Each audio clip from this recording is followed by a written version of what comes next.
Bref, la famille, voilà encore une autre histoire que j'aimerais partager avec vous. Cette histoire-là m'a été confiée par une sœur. Et cette sœur, sa mère a échappé à une histoire d'un marabout, d'un féticheur qui se déplace, où on le loue, on le déplace pour venir faire du mal. Voilà comment la gentillesse de cette femme l'a sauvée. Vous voyez, dans la vie, la gentillesse sauve.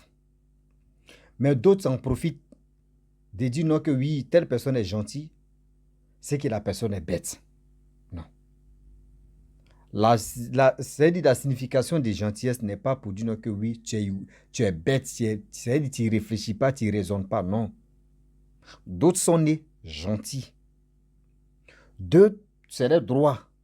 D'autres, c'est pour voir comment tu réfléchis, comment tu marches.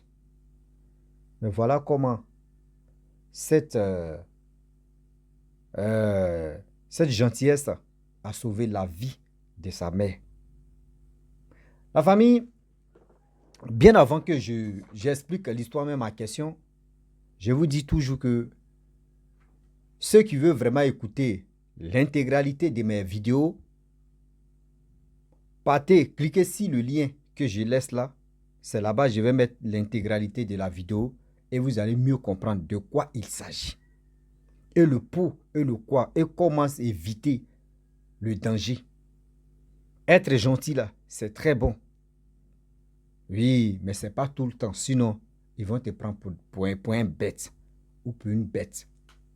La famille, voilà l'histoire qui commence. La jeune fille, elle dit, elle est née dans une famille polygame. Vous savez très bien que la polygamie, il y a toujours des discordes. Si le père, surtout le mari, a bien équilibré ces deux femmes, il n'y aura pas de discordes. Mais si il dit il préfère l'autre, parce que celle-là, elle est ancienne, il préfère la nouvelle va me donner des enfants. Voici l'ancienne, c'est ceci. Quand c'est comme ça, c'est toi mais tu envoies la rivalité dans ton foyer. Et voilà cette rivalité où ça peut coûter, toi-même le mari, ça peut te coûter la vie. Et entre même les femmes même, ça peut, c'est-à-dire les deux mais peut se babouer, il y a des choses pas possibles. Et voilà, l'histoire qui commence bien maintenant. La dame, elle était dans la femme, elle était dans foyer polygamie. Et tout se passait bien. D'un coup, la deuxième femme, c'est-à-dire la deuxième femme qui est venue après la mort de leur papa et de leur mari plutôt, qui est le père de ceux qui m'a expliqué l'histoire même en question. La deuxième femme a décidé de ne plus rester dans la famille et partir ailleurs. Donc, la première femme, elle était avec ses enfants dans la famille, et puis dans la maison, dans la cour, où son mari les a laissés, et puis lui, il est mort. Et avec ça, sa mère ne triait pas pour dire non que celle-là, c'est pas mon enfant, celui-là, c'est pas mon enfant. Non, non, non. Si tu es enfant de son mari, tu es son enfant. Déjà, ils ont lancé un sort. C'est-à-dire la coépouse, la rivale de sa mère, a lancé le sort à sa mère où elle est là comme ça, elle a épilepsie. Elle tremble, elle tombe, elle tremble si elle. Souvent, elle fait des crises pas possibles. Quand ses cheveux poussent, ils sont obligés de la raser comme un petit garçon. Je ne sais pas c'est quel genre de sort. Ils sont allés partout. Rentrer ici, sortir ici, zéro. Voilà comment l'histoire en question. La deuxième femme, ses enfants, ont envoyé un jour, bien avant qu'ils envoient. La fille même en question, elle partait à l'école de temps en temps.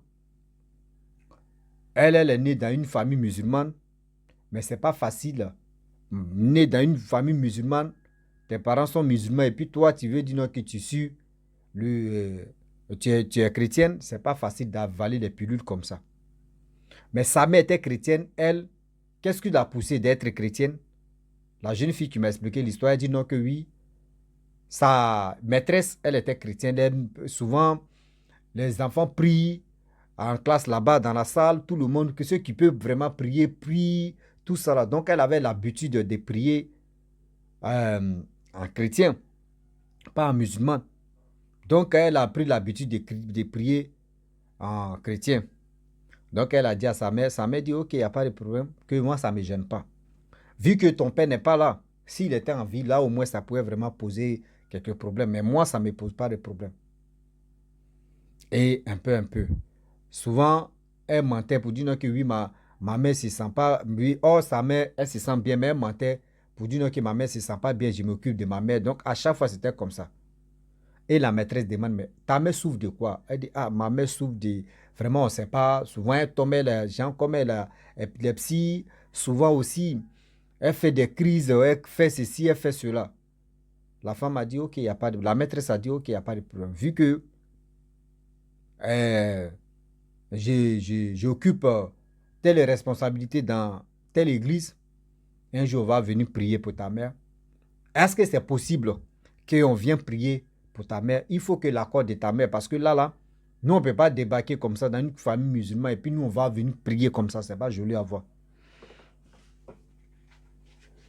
Donc la fille en question, elle allait dire à sa maman que maman, ma maîtresse dit elle veut venir prier pour vous. Sa mère dit ok, il n'y a pas de problème. Dans la vie, on cherche la guérison. Mais si on te propose caca, si ça ne sent pas, on met lait dedans, on met chocolat dedans, on dit il faut manger, tu as mangé, c'est ta guérison que tu cherches. Mais tu sais que c'est caca. Même si c'est claclou, même si c'est banane braisée, ou si c'est aloco que tu veux manger, tu sais que c'est aloco que tu es en train de manger. Et voilà comment la mère accepte qu'on vient prier sur elle. La maîtresse avec une femme blanche qui fréquentait aussi à l'église sont venus prier à chaque fois. De temps en temps, elle venait prier pour elle, mais rien n'avance. Ils sont allés chez les féticheurs, rien n'avance. Marabout, rien n'avance. Jusqu'en... Voilà, l'enfant de sa coépouse, de sa rivale. Un jour, tu viens. De temps en temps, les enfants venaient dans la cour familiale. L'aîné de là-bas, il vient maintenant, il vient avec un monsieur. Lorsqu'il vient avec un monsieur, tout le monde dit, ah, ça fait longtemps que nous, on n'a plus de tes nouvelles. Il y a longtemps, souvent tu venais ici régulièrement, mais ça fait au moins plus de 2 ans et demi que toi, on ne te voit plus. On n'avait plus de tes nouvelles. Il dit non, que je suis allé faire mes recherches.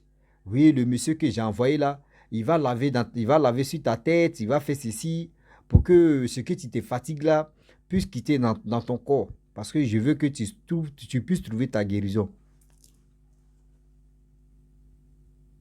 Dans la réalité, ils ont envoyé le monsieur, celui qui voulait laver la tête de cette dame. Il est venu en mission comme ça. C'était un vrai guérisseur. C'est-à-dire, c'était un vrai... Je ne sais pas si c'est, il peut dire marabout, féticheur ou je ne sais pas c'est quoi. Mais là, lui, celui qu'ils ont envoyé là, lui, si c'est pour lui faire le mal, lui, il est prêt pour faire le mal. Lui n'est pas là pour le bien. Le mal seulement là, il est prêt pour faire le mal. Donc, du coup, lui, ils l'ont loué pour venir faire... Il est venu faire du mal. Parce qu'en distance, il fait, ça passe pas. Il fait, ça passe pas. Il fait des ceci, il fait cela, ça passe pas. Donc, il faut corps à corps. Maintenant, et puis, il va faire la chose. Voilà la gentillesse de cette dame qui va lui donner la vie. Quand le monsieur est venu en question, le jeune homme, l'enfant de sa coépouse, il dit, ah, maman, voici quelqu'un que j'ai envoyé qui peut vraiment laver ta tête pour que tout ça puisse quitter. Elle dit, ok, il n'y a pas de problème. Le monsieur vient. Il vient premier jour. Lorsqu'ils arrivent, lui, il a laissé, il est sorti. La dame, elle a préparé tout ça là. Elle a envoyé la nourriture. Elle dit, on n'a qu'à venir manger. Le gars dit, il ne mange pas. Aïe. Tu viens chez moi. Toi, tu es invité. Il dit, non, lui, il a mangé là-bas avant de venir. Elle dit, oui. Mais si tu as déjà mangé là-bas, viens, on va manger. Le gars dit, il ne mange pas. Elle dit, ok. Dans la causerie maintenant, elle a dit, mais toi, mais tu viens d'où? Tu fais ceci, tu veux. Il dit, non, que oui, je suis de tel intini. Oh, Elle, son intime, l'intime de sa maman et l'intime du monsieur même qui est venu faire du mal. Eux, l'intime, il y a fait d'alliance. Les gars peuvent s'attacher. Quand on dit attacher, les gars peuvent se moquer. Le gars peut dire des choses. Mais on ne dépasse pas les limites. Donc, du coup, la maman même qui sont venus mettre la messie, elle a commencé à parler avec le monsieur qui est venu faire du mal. Ah, toi, tu es mon esclave. Ah, toi, tu es mon esclave. Et puis, mais vous, les esclaves, là, vous êtes bizarres, hein? A fait d'esclaves, esclaves, a fait d'esclaves, esclaves, jusqu'à le monsieur a commencé à rire. Il faut manger, hein. Si tu ne manges pas là, tes ancêtres là, ils vont se fâcher contre toi. Pourquoi? Tu viens chez ta patronne, toi esclave comme ça. Lui aussi, il dit, toi tu es esclave. Donc, tu as fait de ces esclaves, et puis l'amitié est venue, quoi. Et dans ça, ils ont commencé, les deux mêmes ont mangé ensemble. Et après ça, le fils de sa co-épouse est venu. Ah, c'est propre, non? Il dit, oui, c'est propre. Ils sont partis. Le gars l'a logé ailleurs. Le lendemain, il est venu encore. Lui qui est venu faire le mal. Il vient, la femme a préparé, déposé la nourriture. Les deux ont mangé. Ah! C'est-à-dire, quand tu viens faire du mal à quelqu'un, et la personne t'accueille, il y a des amusements entre vous. Vraiment, toi-même, tu es dépassé. C'est-à-dire, toi-même, tu ne sais même pas c'est par quoi tu as commencé, c'est par quoi tu as terminé. Tu es dépassé parce que tu ne t'attendais pas à ça. Or, des choses, ils ont dit à ce monsieur qui est venu faire du mal, on dit, non, elle est arrogante, elle est méchante, elle est ceci, elle est une sorcière, elle est comme ça, elle est ceci. Donc, lui, il avait déjà pris position pour venir faire du mal à la femme. Mais c'est que lui-même, il voit là. C'est pas ça, on lui a dit. C'est pas ça, on lui a dit. Le monsieur vient, le monsieur s'assoit là. Elle envoie ses enfants, partez payer jus. Mon esclave est venu, je dois nourrir mon esclave. Mais s'il veut toucher ma tête, j'attends le moment où il va toucher ma tête parce qu'il doit le nourrir, c'est un esclave. Donc, la dame, elle mettait des amusements, pas possible, elle faisait ceci, elle faisait cela. Mais rien. Le gars, mais il est étonné. Plus de 4 fois, je vous dis 4 jours. Jusqu'à la dame dit non, que si tu t'en vas, matin, et le gars vient, le gars mange. Elle se moque de lui, les deux se taquinent. Il s'en va. La nuit, le soir, vers 19h, 18h, il vient. Pour voir si vraiment la dame n'a pas encore changé d'avis. La dame prépare, elle garde. Elle dit, viens, on va manger, tu vas aller dormir. Il mange, il s'en va. C'est-à-dire, matin, soir, il y avait sa nourriture. Et voilà comment elle était gentille envers le monsieur en question. Mais elle ne savait pas que c'est un lion qui est venu à la chasse. Mais c'est ce lion-là, elle donnait de la viande comme ça. Il faut que le lion même l'oublie. Et voilà, 5e jour, le monsieur dit, ah, madame, vraiment, est-ce que tu me connais? Elle dit, moi, je ne te connais pas. Le monsieur donne son nom. Elle dit, je ne vois pas. Oh, le monsieur, dans sa région là-bas, là, il n'y a pas quelqu'un que tu ne connais pas. Si c'est pour lui faire du mal, là, non, number one. Si c'est pour faire du mal seulement, il est prêt. La dame dit, non, moi, je ne connais pas le nom, là. Ok. Je te donne le nom d'un village. Tu ne connais pas le nom de ce village-là? Elle dit, moi, je ne connais pas. Je dis, ok. Madame, renseigne-toi très bien. Un jour, renseigne-toi comme ça. Et tu vas voir qui je suis et où je suis quitté. Le monsieur a fini de manger le soir, il est parti. La dame aussi, bon, elle n'a rien dit, elle a gardé ça, elle a laissé ça comme ça. Le matin, elle appelle une copine là, où je vous parle. L'histoire même est encore au frais. Hein? L'histoire même encore au frais. C'est aujourd'hui comme ça, elle m'a expliqué l'histoire. Et je suis là à expliquer là. Sa mère appelle une de ses camarades pour dire, ah, excuse-moi, est-ce que tu connais tel nom? Sa camarade a tiqué d'abord. Où? Comment ça? Tu le connais où? Lui là. Elle dit, mais il a fait quoi? Qui veut t'amener là-bas encore? Ah non, faut pas faire ça là. Qui veut t'amener chez le gars là-bas?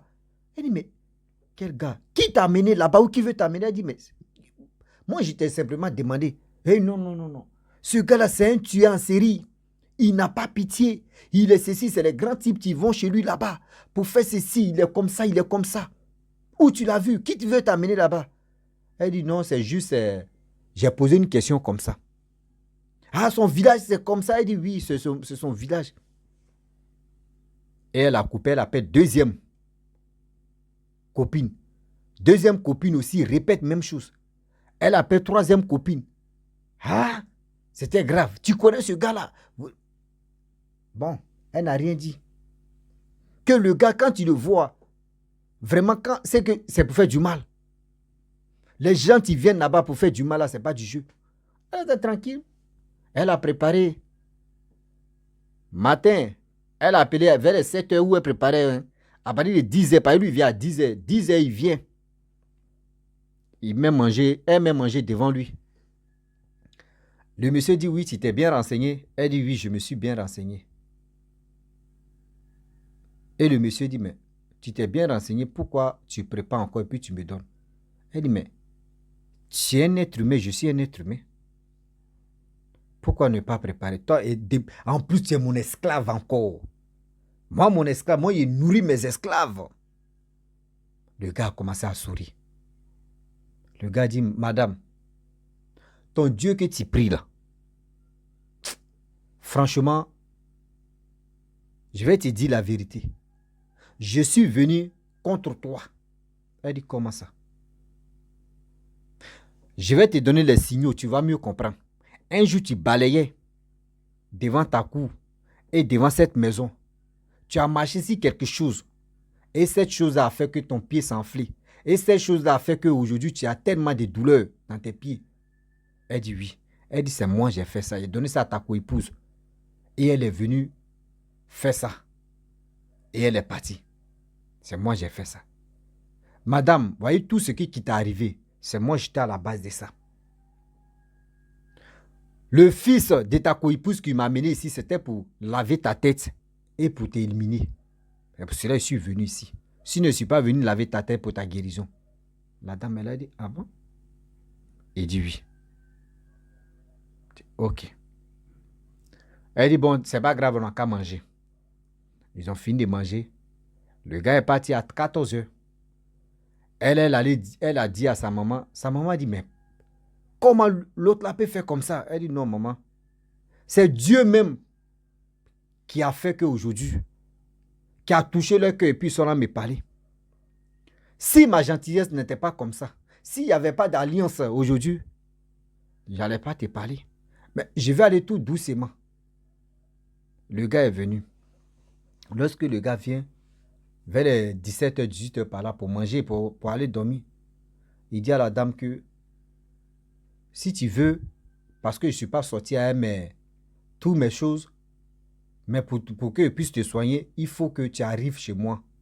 Parce que moi, dans ma famille, c'est-à-dire, dans mon foyer, c'est-à-dire, moi-même, mes femmes ne peuvent pas me parler comme ça. Dans ma vie, toi, tu m'as appris et tu parles avec moi. C'est comme on se connaissait, ça fait combien d'années? Et ta gentillesse même m'a touché le cœur. Mais moi, mes propres femmes, je ne parle pas à elles comme ça. Je ne parle pas avec eux. C'est-à-dire, je ne parle même pas avec mes femmes comme ça. Mais toi, c'est-à-dire, tu es sympa, dans ma tête, c'est-à-dire, ceux qui venaient me voir pour qu'ils puissent te faire du mal, c'est qu'ils ont dit si toi là. Madame, c'est trop. Je ne pensais même pas. C'est pour cela que j'ai tourné, je venais ici pour voir. Mais tu n'as pas changé. Tu étais toujours comme ça. Même malgré je t'ai dit, renseigne-toi. Tu t'es renseigné, tu savais que je suis. Mais tu n'as pas changé de visage. Même je viens encore, tu n'as pas changé de visage. Madame, ton Dieu que tu pries là, il faut beaucoup prier. Cette maladie-là va quitter en toi. Ce soir-là, moi-même, je vais aussi faire. Mais, ton Dieu là, vraiment t'a sauvé. Évite ton entourage, peut te mettre dans les roues. C'est-à-dire ta co-épouse. La co-épouse, ses enfants, il faut les éviter même. Pas pour dire non. Non. Mais si elle veut te donner quelque chose pour dire, maman, tiens ça là, il faut refuser. Il faut prendre, tu vas donner à quelqu'un d'autre. Sinon, il ne faut pas mettre ça chez toi. Je te dis et je te donne un conseil. Moi, comme ça, j'ai vu ta gentillesse. Eux peuvent aller voir quelqu'un d'autre. Donc, si tu veux vraiment trouver guérison grâce à moi, voici mon village, voici mon nom. Tu arrives dans le village, tu dis mon nom, moi, je vais te loger comme tu m'as logé, comme tu m'as pris. Les jours que tu vas passer là-bas, moi, je vais m'occuper de toi. Et je vais tout faire. La dame, elle est glacée, mais elle parle au gars. Et le gars a pris ses clics et claque. Il était là. Le fils de sa deuxième femme est venu pour dire non. Et la deuxième femme, sa co-épouse est venue. Le fils de sa co-épouse est venu pour dire non. Ah, tu as fini le travail? Il dit oui, j'ai fini le travail. Et ils sont partis. Et c'est là, elle a tout expliqué ça à ses enfants pour dire, voici ce qui s'est passé. La gentillesse, c'est bien, d'une part, c'est très bon. Mais aujourd'hui, les gens s'en profitent si cette gentillesse pour dire, tu es bête, tu es ceci, tu es comme ça. C'est pas fait dire, tu es bête. Tu es né avec la gentillesse. Tu es né avec la gentillesse et tu vas rester et finir avec la gentillesse. Mais faites attention aussi. Parce que quand vous êtes trop gentil, on vous prend pour les bêtes, pour les fous. La famille, vraiment, j'aimerais m'arrêter là. Si tu es nouveau, tu es nouvelle sur ma vidéo, il faut t'abonner sur ma chaîne YouTube, ma page Facebook. N'oubliez pas de partager mes vidéos et aussi liker. Je vous dis à très bientôt. Ciao. Bisous. On est ensemble.